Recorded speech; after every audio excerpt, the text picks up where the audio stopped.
What's up, everybody? Welcome to some Mr. T. Hope you're ready to embalm the fool who dare stands up against us. Let's get the chat closed out. We're playing against Niv-Mizzet. Hopefully he's not too busted. We can have some fun with that. As far as opening hand goes, we've got a Moorland Haunt, we have a Plains, and a lot of blue cards. Yeah, man, let's go to Mulligan. I'm not wild about this opening hand. If we had a blue source, I'd keep on that one. Port Town, Serum Visions, Sphinx Rev. We're going to have to dig out from a pretty big hole on this one with these Serum Visions. We've got a lot of good cards in here, but they're all costed pretty high.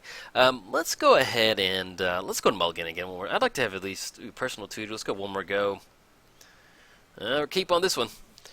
Chromatic Lantern, we're going to put that on the bottom. Alright, so it's going to get the Glacial Fortress out, and then we're going to go and pass the turn. We're playing Temmet, Vizier of Mummies. At the beginning of combat on your turn, target token creature you control gets +1/+1 until end of turn. It cannot be blocked this turn. They have the Embalm ability for 5. Playing against Niv-Mizzet. So you draw 2, do not hit a land. Alright, I'm going to pass turn. Playing against Niv-Mizzet, flying, whenever you draw a card, deals 1 damage to target creature or player, then tap, draw a card. Is it Boilerworks coming down? See if we hit the land drop for the turn. It'd be nice. I would very much enjoy that. And hopefully we can get down to Temmet and kind of rock and roll from there. Worn Power Stone. I'm going to pass the turn. It's a bummer. It happens sometimes. Yeah, you know, we probably could have kept our opening hand with that Serum Visions, but we had like 2 6-mana spells, and I don't know, you got a lot of stuff to do, and if you don't really just kind of go land like that, it's not going to be that good. Alright, see if we hit the land drop for the turn. Draw into Port Town. Okay, we're going to get that down. Can't reveal anything. Nope. And then anything else, we're going to go to pass turn. So, we do have Worn Power Stone. Hopefully we hit the land drop. We do have Detention Sphere to kind of get rid of the Heuristic Study if we want to kind of keep our opponent off some free cards off of that. If we do hit the land drop, we hit the Worn Power Stone. Then we kind of bust this open just a little bit, and we kind of go to Value Town from there. But welcome to some Mr. T. Ready to embalm some people, turn them into some mummies. That's what we're going for. It's always fun. And, just to be nice, Tithe. Beautiful. Let's go for Tithe right now. Search your library for 2 planes, and then we can still go ahead and pay for that. We're going to pay for that Heuristic Study. We don't want them to draw too many cards. Yes, we're going to pay 1 for Heuristic Study. We have Tithe coming across. Be able to search for 2 planes. Let's go ahead and grab the Tundra, and then let's go ahead and grab the. I guess it doesn't really matter on this one. We grab the Prairie Stream. 2 more basics. We have no basics on the battlefield. I'm going to grab the Irrigated Farmland. All right, let's go into the hand. Let's go get the Irrigated Farmland down. It's going to come into play tapped. Nothing we need to do for 1. Anything else? Now we're going to go pass turn. Alright, so now we kind of busted this thing open. We have Tundra. We have Worn Power Stone. We can get down. Kind of got a little bit more mana. Kind of rebounded from that. But yeah, as far as opening hand goes, we probably could have kept that one. But, you know, if we get into spots where we just don't draw any lands, then it's just not a whole lot of fun against something that's just against a deck that is designed to draw some cards. So it never hurts to kind of be a little aggressive with your mulliganing sometimes, especially if you look at your hand and be like, you know, what are we doing? What are we doing turns 1 through turn 3?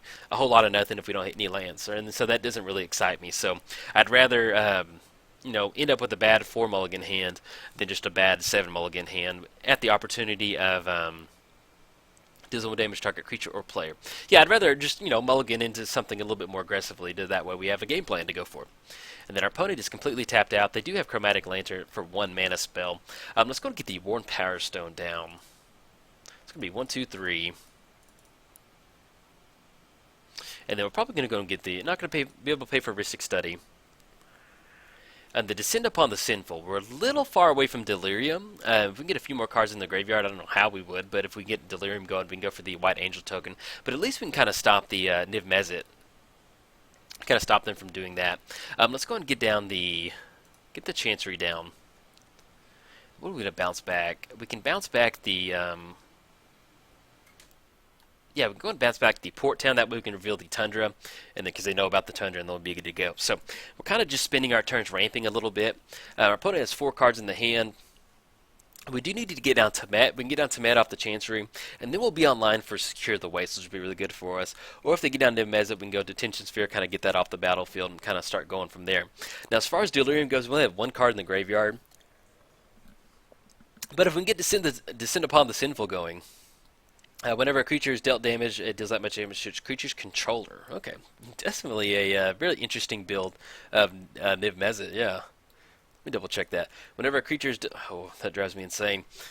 Okay, and then the artifact down has Shroud, prevent all combat damage to be dealt to the equipped creature. Okay, so whenever a creature is dealt damage, it deals that much damage to that creature's controller. Alright, So maybe we got a little bit of pinging damage over here. I like it. Sounds good. Deals 1 damage, draws a card, tap, draw a card. Okay. Making sure we're not like missing some sort of loop or something. So let's go get the Port Town down. We'll be able to get that down. We draw into a plains. Get the Temmet back up. Yes, we're going to reveal the Tundra. And then we have Logic not online for a nice chunk of mana.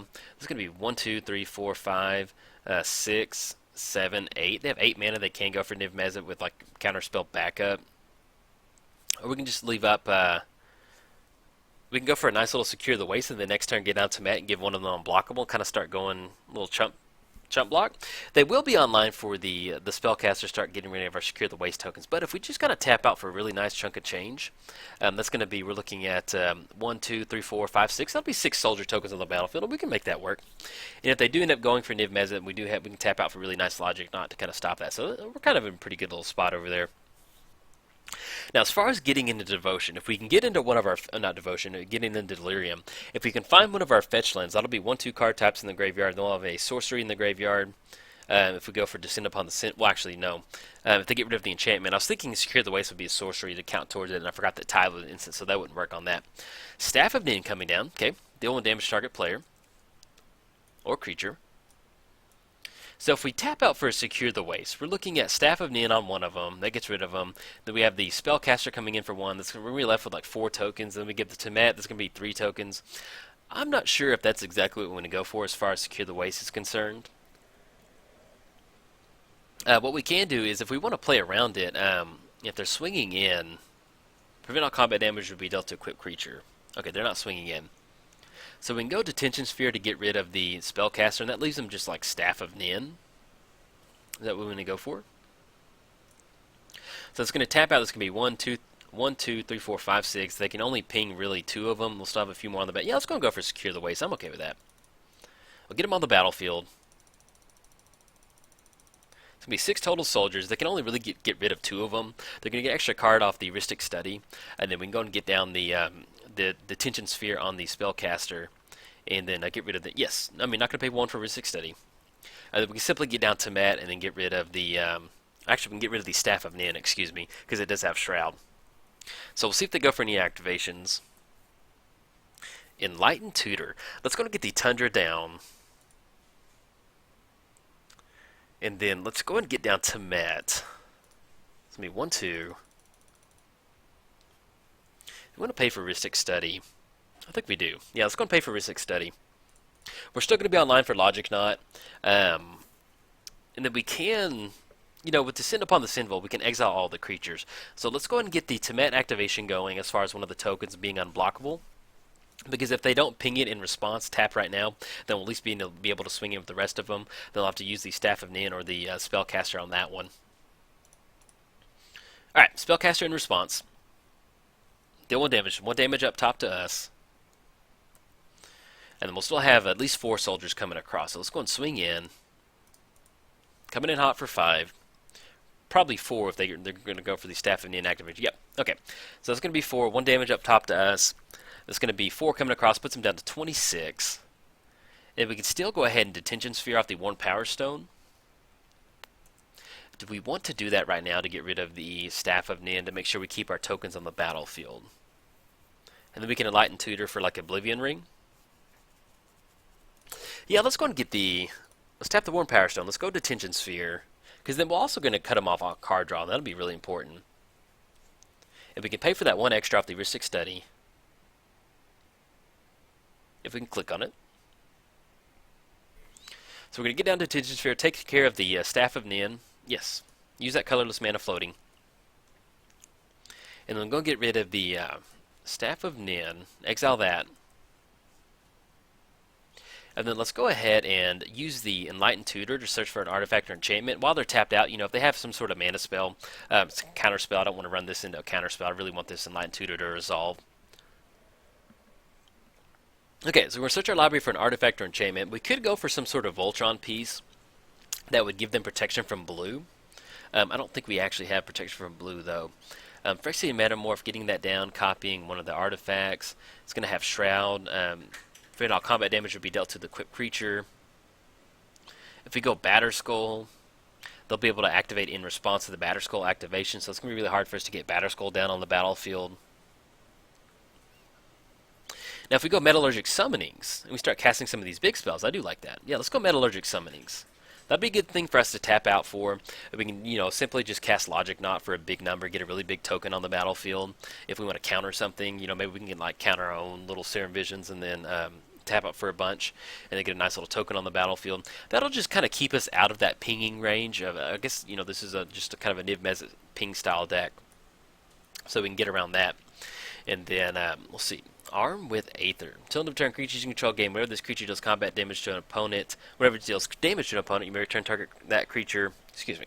Whenever this creature deals damage to an opponent, you may return target creature that player controls to its owner's hand. Okay, we have Sisay's Ring coming down. Add 2 mana to your mana pool.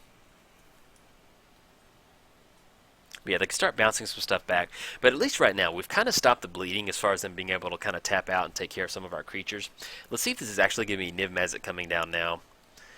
Okay, that's coming. So we may actually get into a spot. We still only have 1 card type in the graveyard with the Secure the Waste and Enlightened Tutor. So we may end up going for Descend Upon the Sinful. And they'll be able to go for the activations, deal 1 damage, remove it, target creature or player. So what we're probably going to do on this one is still just go and force it. If we're going to go for Descend Upon the Sinful, we can go for that. And then kind of get into spots where they're going to have to start going for some activations. And then if not, then we'll get in some nice little damage and then go for the Descend Upon the Sinful on the back end. Alright, I'm going to take care of Temmet. We want to send Temmet to the... we want to recast her to come back as a mummy. Let's go ahead and have it go to the graveyard. That way we can embalm it. And we can, we're going to be paying more as far as the embalm ability, but it'll go back to the command zone for 4 mana if we're trying to just, save up a little bit of mana. Metallurgic Summonings. Let's go and get the planes down. They're tapped out. Yeah, let's go and go for the... I'm going to go for Metallurgic. Yeah, let's go and get this down. That way, if we need to tap out for anything for blue, it's going to be 1, 2. And then 1 more blue. Yeah, we can still go and pay for Ristic Study. We want to keep him off that card draw. That way, we're at least for sure going to end up with about a nice little 4/4/5/5 token or something for the Logic Knot. Alright, let's go and swing in for 4.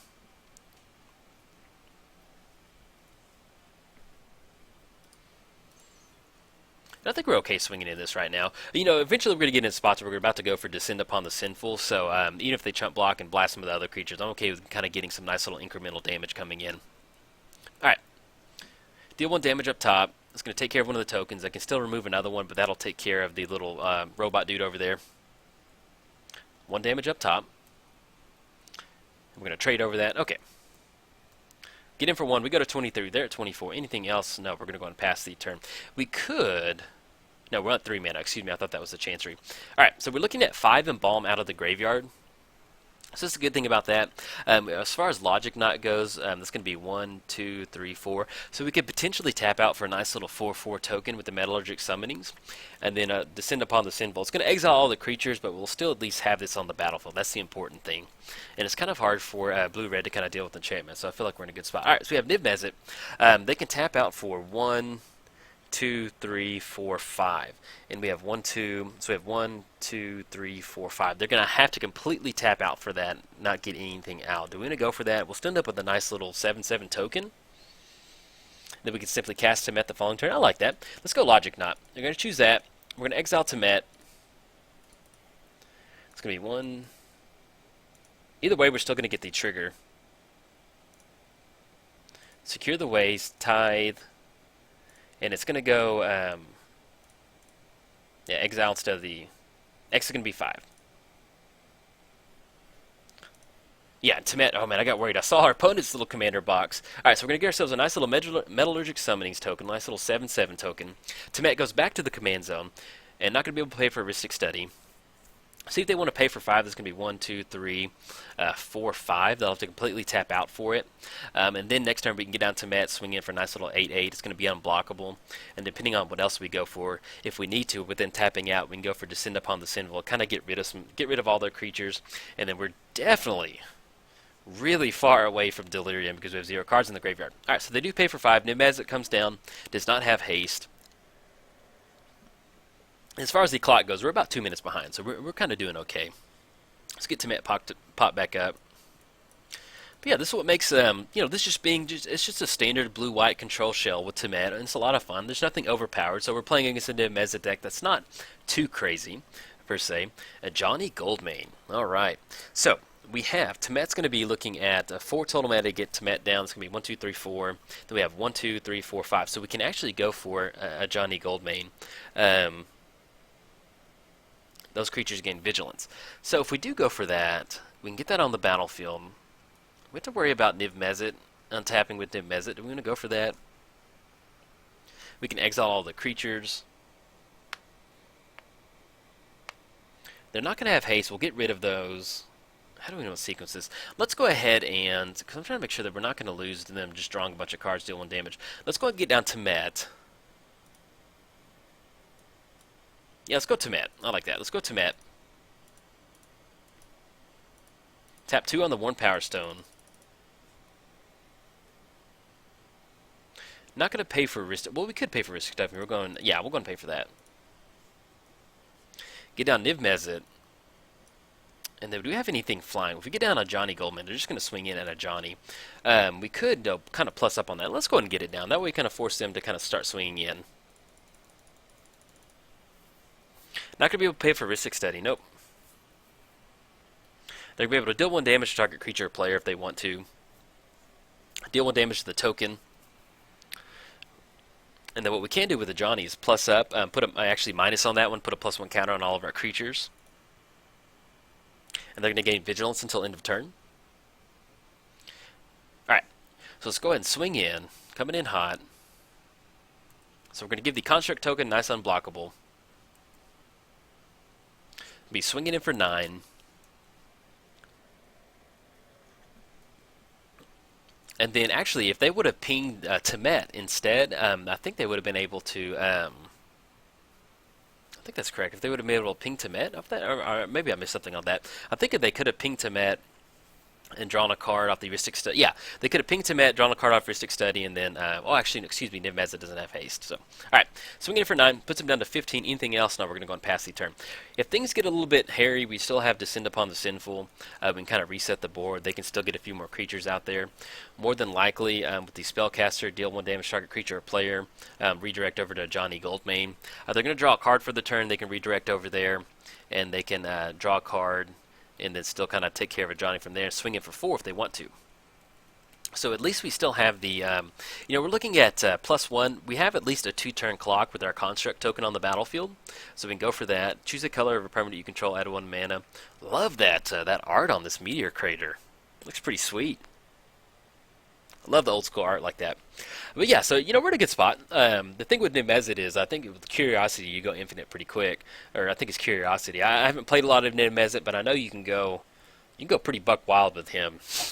Pretty much. So that's why I'm kind of like very cautiously trying to advance through this game to where we're not just losing. I'm like, I'm giving commentary, I'm talking about stuff, and at the same time, I'm like, am I not I'm really worried that I'm missing something about Niv-Mizzet just going infinite as far as drawing cards and going like that. So if I'm playing kind of weird, I'm playing kind of slow, that's why, because I'm just trying to take it all in, and I haven't really played against Niv-Mizzet a lot. You don't see him a lot in Magic Online. But yeah, so that's why if I'm playing slow or playing weird, it's because I'm just like, it's kind of like I'm playing against Twin. I was like, are we dead? Are we just going to tap out on turn 3 and then you got Splinter Twin on Deceiver Exarch or something like that? That's kind of what we're going for. Alright, so we've got the General Kobotu. I love the card art on this card too right here. Kind of looks like 90s, like Teenage Mutant Ninja Turtles. Kind of art like that. Love it. Looks good. Alright, so our opponent is tapped out. They do have, well, not tapped out completely. They do have 1, 2, 3, 4. They do have 4 mana they're going to play around with. So with the hidden out there, we will be online for Descend Upon the Sinful, kind of reset the board. They can ping the Spellcaster for Temmet for 1 more, and then they can draw a card and deal 1 more damage to Temmet to take care of him. So what we can do is we can send Temmet back to the command zone, back to the graveyard, and it'll be embalmed for 5 instead of casting for 6. So we can kind of go for that if we still want to get down the construct token. In fact, let's go and click on it. Or actually, I'm not going to click on it just yet to see what they're going for. Swinging it for 4, but that will be a play that we can go for, is getting that into the graveyard, and then we can kind of bring it back on the construct token. Alright, swinging it for 4 puts it down to 18. That's going to be 4 total commander damage. I think that's first blood from our opponent on Niv-Mizzet swinging across. And let's see what we draw into. Alright, they pass it over. Thassa, God of the Sea. We get down Thassa. Yeah, let's go and get her down. We want to. Actually, let's sequence that just a little bit differently. Let's go blue, 2 off the Worn Power Stone. And that's going to be 1, 2, 3, 4, 5, 6. So next turn, swing in for 4, 8, 9. That's going to be 8, 9. They deal 1 damage. It's going to put us down to 10. Draw a couple more cards. It's going to be 1 more damage. Do we want to go for a Descend Upon the Sinful? We can go Construct Token. Because if we go for that, then... yeah, 1, 2, 3, 4, 5, 6. Now we'll go and let them go for Rhystic Study. Because maybe we want to exile some stuff. I'm not going to pay for Rhystic Study. They're going to be able to draw a card. We'll give the token 9/9 unblockable, and we'll get rid of their creatures out there. They'll have to recast Niv-Mizzet. But then we're kind of stuck without a token, to be honest, from swinging across.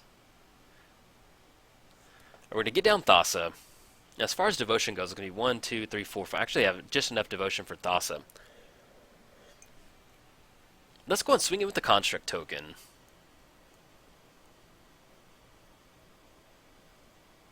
Yeah, we're going to give that unblockable. And that's a pretty cool interaction that creatures your opponents control into the battlefield taps. They entered it as an enchantment, and we're able to kind of get around that tap ability. We could technically swing in with Temmet if we're not going upon Descend Upon the Descend Upon the Sinful. Then that puts them in a real painful spot. Let's go and do that. Yeah, I think I like that. Let's go. Target creature can't be blocked. If we're going to try and close it out, I want to get as much damage as we can.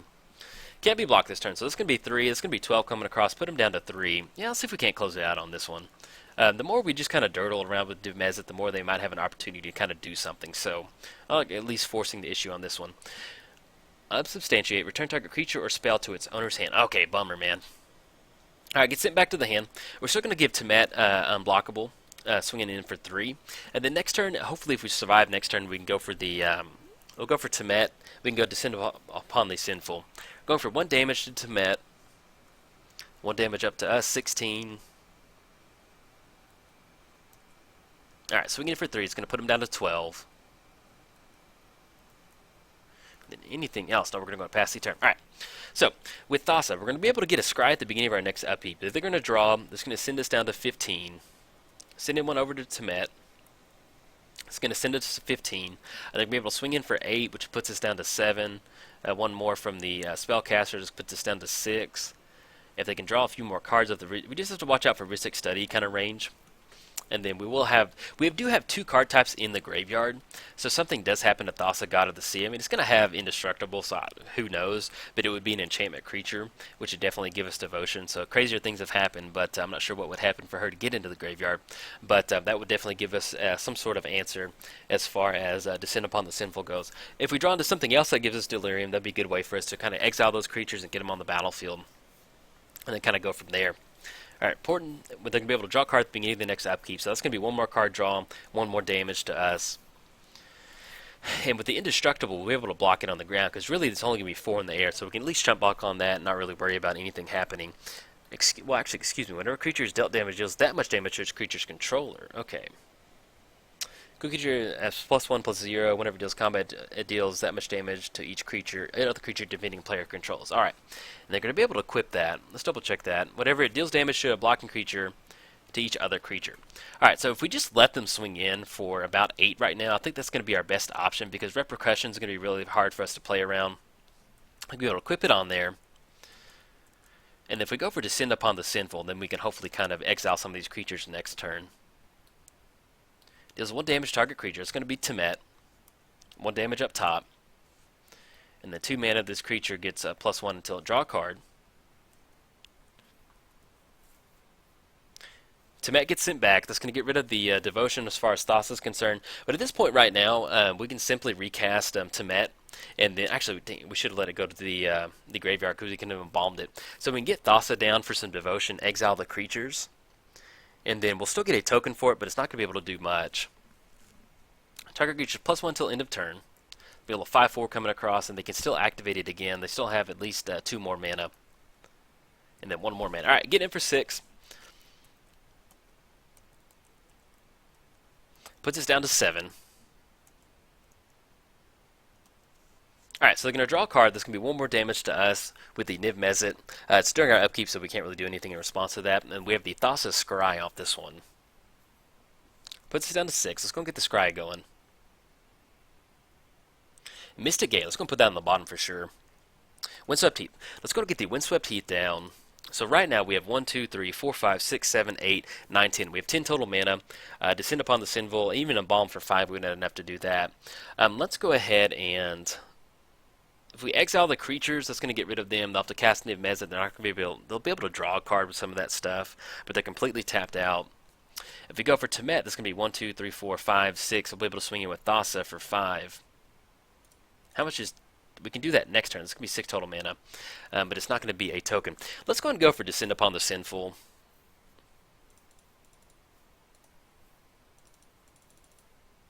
And tap for 2 more off the 1 Power Stone. And then we'll go and pay for that Rhystic Study. That way we're not taking... Yes, we're going to pay for Rhystic Study. We'll get ourselves a nice little Metallurgic Summonings token, but unfortunately it's going to get exiled with the Descend Upon the Sinful. So we're going to get rid of their creatures. They're going to have a little bit more to go for. I know Niv-Mizzet's going to shoot that back up to 8. I'm not really sure if there's any activations they can go for right now as far as untapping it. Okay, kind of clear the board back up. And then we're going to go and hold off on this Windswept Heath. We're getting really dangerously close at 6 life total to really kind of do anything for that. Now, as far as Thassa is concerned, Thassa, target creature you control can't be blocked this turn, so we can target herself. So if we get down to Met for 6 total mana, we can give Thassa her own self unblockable. Yeah, target creature you control. Yeah, so we do control Thassa. So if we simply go for Temmet, that'll give us enough devotion for Thassa. If we kind of run into any sort of spell, we can get another token on the battlefield with the Metallurgic Summonings. And then we can kind of go from there. But yeah, it's been a nice little game so far. I hope I didn't miss anything. You know, we have long games like this, and I'm giving commentary. If I miss something, if I miss a line of play that would have closed the game out, I don't enjoy it. But unfortunately, when you have long games like this and you're talking the entire time, like I haven't really taken a break to talk, like it's very easy to miss certain things. Or Ember Maw Hellion. If another red source you control will deal damage to a permanent or player, it deals that much damage +1. Okay. So we got some value coming across, and it does have haste. How does it have haste? What we got going on? Okay. Oh, excuse me. Okay, they used the Hall of the Bandit Lord to cast it. Man, I was like, is the hidden? I don't know where the hidden is. Oh, yeah, that's Hall of the Bandit Lord. All right, swinging in for 4. It's going to put us down to 2, so we're definitely not going to go for the Windswept Heath activation. It's going to be a close one. We'll see what we draw into. I'm sure what's really going to help. You know, if we're just dead to a burn spell or something like that for 2. 1, 2, 3, 4. This may be what they're going for. And then as far as pinging goes, they really don't have any pinging creatures out there, so we don't have to worry about repercussion coming across. See, they're getting down now. Demon Fire for 6. Oh, good game, buddy. Sweet art on that one. Good game, man. Enjoyed it. Yep, hey, that's unfortunate to get Demon Fired for 6. I'll take that. That happens. Maybe we could have closed it out, but that's a nice little long control style game. See what we would have drawn into. Anointed Procession and Island, so it really wouldn't have gone anywhere. We would have had the Scry, so we probably would have Scryed Anointed Procession away. Then we would have drawn into the Island, then we get down to Met, give it unblockable, swing in for 5, puts him down to 4. And then on the back end, you know, Thundermaw Hellion with the repercussion they would have gotten for that one. So, unfortunately, you know, a lot of the Temmet deck is going into token support, but one of our favorite ways to win is with Entreat the Angels. So, you know, we finally hit Mystical Tutor a little bit too late, so if we would have drawn it a little bit early, we could have gotten into some Angels off Entreat the Angels. But this is Commander. We did not draw into it, and our opponent won that game fair and square. So, shout out to our opponent. Really good game. Definitely enjoyed it. And if you enjoyed the video, like and subscribe. Thanks. Bye.